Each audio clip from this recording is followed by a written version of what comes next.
the board doesn't get a report from that person for an entire year. This is a direct report to the board.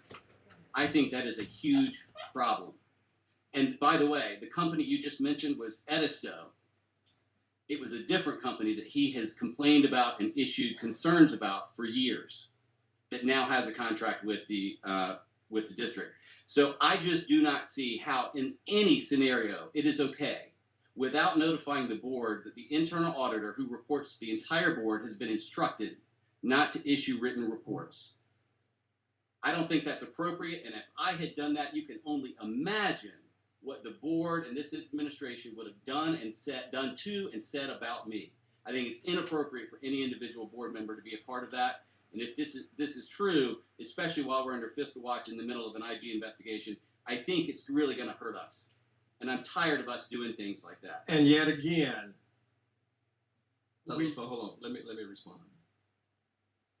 First of all, you come in here with a surprise again. I feel like if you really want to help the situation to get it resolved, you come, you sit, you have conversations with people. This is for you to put on the record, to put on your blog, so you can make this district look bad. And that's just wrong.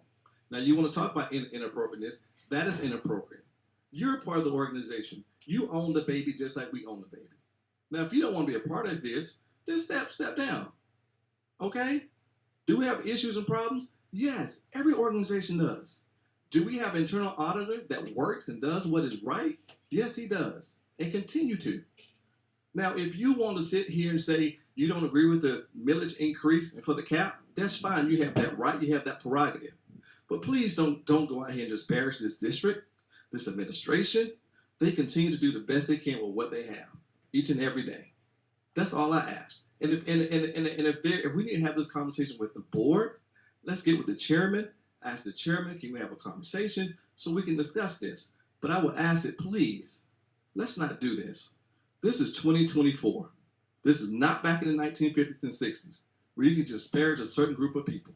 We're not going to do that. I'm not going to stand for it. Mr. Devine? No, I'm talking. I'm not going to do this, and I'm not going to stand for this. Because this happens when folk don't like certain people doing certain things. And that's just wrong. Now, here's my suggestion. If you really want to help us, then suggest to us what to do, and let's move forward as an organization.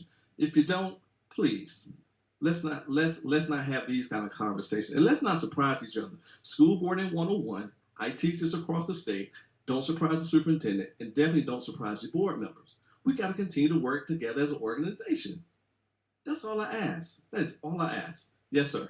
I'm going to respond to what I think was a veiled, not so veiled accusation that I'm upset about this because Dr. Witherspoon is black. I did not say that. Well, did not come out of my mouth.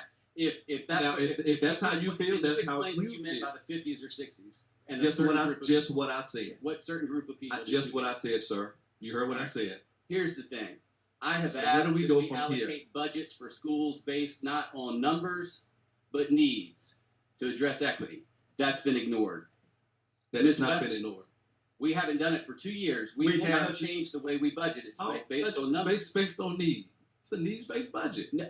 No, but we base it on student counts, not based on things like poverty. I realize some of the federal dollars are weighted, but we don't weight the amount of money we give to a school based on poverty or disabilities.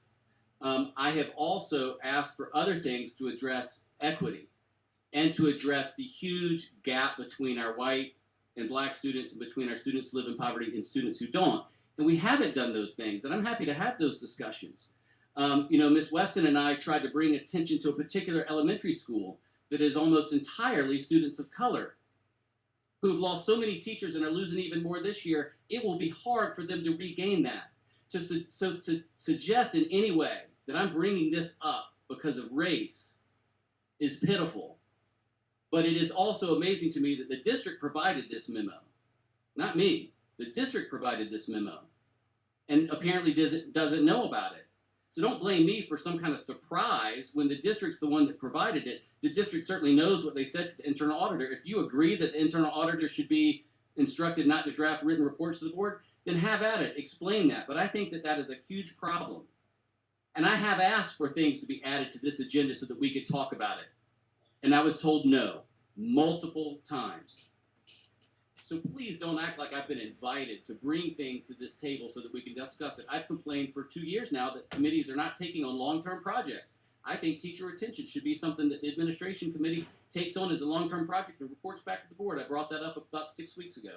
I was told we could not add that to the agenda. Okay, Mr. Chair. Well, Dr. Wilson, just before we start, are there any more questions regarding?